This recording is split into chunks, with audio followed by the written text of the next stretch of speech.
is.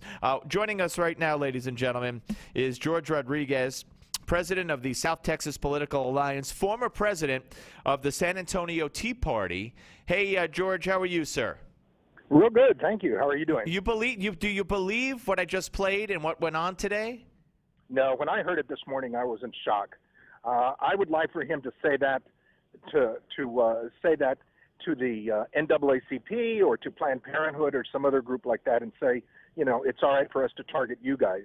I'd like to see what Nancy Pelosi would have to say about that one. Yeah, well, it was incredible. Yeah, it was so incredible. I can't even tell you. He also said during the course of the hearings that he was asked, you know, who ordered these, who signed off on these, how did this happen? He had no names. No names whatsoever. Yeah. Took exception to the word targeting. You know, when I was watching, this was an arrogant man, in my opinion, who he apologized, but basically he said, you know, we're overworked and we were just trying to save time somehow. He wanted more funding. Just incredible stuff. Yeah, I mean, it sounded more like it was a pitch for growing the government than it was for getting after them for what they did. Yeah, let's play 38 for you. Could we play 38? Then we'll get to your group and what you went through. Here's cut 38. I think that what happened here was that foolish mistakes were made by people trying to be more efficient in their workload selection. The listing described in the report, while intolerable, was a mistake and not an act of partisanship. The agency is moving forward. It has learned its lesson. We've previously worked to correct issues in the processing of the cases described in the report, and we've implemented changes to make sure that this type of thing never happens again. Now that TIGTA has completed its fact-finding and issued its report, management will take appropriate action with respect to those responsible. You believe any of, well, first of all, he's out. I mean, he's done. But do you believe any of that? Of course not. Particularly when he uses the phrase "mistakes were done." You know, I'm going to do that on my next 1040 form when I send it in. You know, mistakes were made, and let's see how far I can get with it. That's incredible. It is, and you know what the deal is here. The woman who was in charge of that division, not only did she get several tens of thousands of dollars in bonuses over the last few years, she is now the woman, I believe her name is Sarah Hall, who is now going to head up the IRS role in Obamacare. There you go. And that makes me feel very, very comfortable that Obamacare is going to be digging into our pockets now. It makes me feel a whole lot more comfortable. All right, well, George, let's talk about what specifically you're here to talk about, and that is that the IRS workers tried to intimidate you and other members with excessive paperwork and questioning. Talk about what your group went through, and am I mistaken? Would you call your group as the San Antonio Tea Party group basically a Hispanic Tea Party group? Well, we're at least 40%. We're probably larger than that on that aspect of it. I know that the South Texas Alliance has at least 50% membership of Hispanics. So I mean, it is definitely one of those situations where our organization is not as they stereotype it as an old white man type organization. We went. And by the way, God forbid any organization should be a white man organization. Oh yeah, right, exactly. Well, you know, we don't want to be racist. Right, course, right. You know, but the situation was that, you know, shortly after the Tea Party movement began, we made an application, of course, to try to get nonprofit status, and almost within let's say about 3 months, we've got this one letter asking us for further information, which we thought was okay. But then we started getting a series of letters. We got one letter in particular that had about 20 questions to it, and within those questions were a lot of sub-questions, were a lot of other questions within each one of those questions. And, you know, those are the ones that are now being talked about that were famously asking you for who was attending your meetings, what were your meetings all about, give us a list of your donors, how much money are they giving you, et cetera, you know, phone numbers and et cetera, et cetera. I mean, it was very, very intrusive. Now, let me preface this by saying that I have been involved in politics for over 35 years. I worked in the Reagan administration, and I worked in the first Bush administrations. I've been around in organizing groups, et cetera. So I knew, whenever you're asking whenever you're applying for nonprofit status, I knew the process. And this was far, far out of the norm.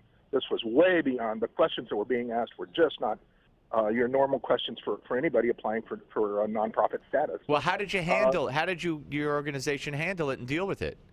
Well, our board, and again, our board was composed of mostly brand new people who were new to the political process, folks, mom and pop type folks who were just getting themselves involved.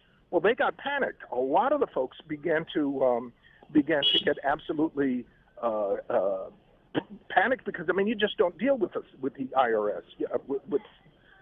Everybody had a respect for this agency, and here this agency is playing politics with you. We knew it, and people weren't sure about why they were asking all these things, and they started panicking. It really affected our organization. It caused a lot of division. It caused a lot of anxiety for folks within the movement at that point, who were just flat scared. I mean, I can't describe it in any other way. Did it cause you to lose? Did it cause you to lose membership? Oh yeah, it did. It caused us the loss of I'd say at least 50% of our membership. Wait, you said 50%?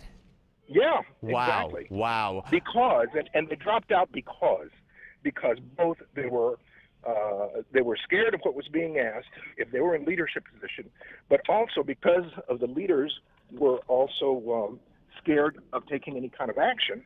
Our organization was kind of frozen in time for a while in activity. I mean, we weren't doing anything. We weren't challenging local politics. We weren't taking public stands. It was a bad time. It was an absolutely bad time. But yeah, go ahead. Yeah, and that's what really angers me is that if the intended effect was to freeze us out of the democratic process, that's what happened. That's exactly what happened. And okay, do you plan on suing? So many Tea Party groups are involved in either individual or class action type, or should I say multi-group suits? I don't know if it's class action. Have you talked to anybody, any lawyers or anything along those lines?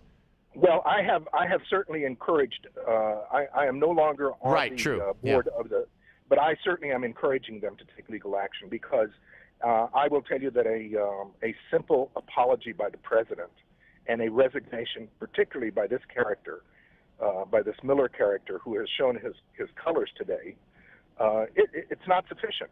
What we need somebody to go to jail. we need several people to go to jail. Now you're starting to sound like John Boehner and other Republicans. How dare you? Oh, can you imagine? How dare you?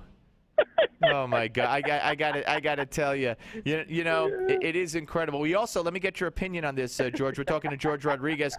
We also found out today from Stephen Miller that when the revelation was made by Lois Lerner, the head of the tax-exempt division last week, it was at an American Bar Association conference Q&A, and we found out today that the question was planned. And the answer was planned. They wanted this information to come out at that forum last week, and they did it on purpose. Do you have any guess as to why they might have done that? Oh gosh, I can't. This doggone administration has been so doggone political. There is nothing that they do that is not pre-planned and that is not with some kind of shady activity in mind. And I hate to sound like a conspiracy theorist, but after 5 years of this administration, I can't help but feel that every time they do something, it's like a volleyball game. They're setting it up for you to do something. But just remember, the president knows nothing. Oh gosh, yes. Nothing. He and Eric Holder, they both know nothing. This administration, the Justice Department, it's all being run by other people. Holder and Obama, apparently, they have lunch together, breakfast together, and dinner together, and they don't know anything. Gosh, Unbelievable. Hey, if this was somebody else, if this was a Republican president, oh my gosh, Chris Matthews would be having a yeah. Well, Chris Matthews. By the way, he's developed his own definition of racism, which he originally. Yes, I know. Yeah, but he reiterated it again yesterday. He brought it up in response to something Rush said, and then he reiterated it again yesterday, where paraphrasing, but racism is keeping white supremacists. In other words, keeping the white race the supreme race. That's what racism means. So I guess he's going to rewrite the dictionary definition for all the dictionaries in the world. Hey, George, a pleasure talking to you, sir. My pleasure. Thank you very much for talking to me. You're welcome. George Rodriguez, ladies and gentlemen, president of the South Texas Political Alliance, former president of the San Antonio Tea Party.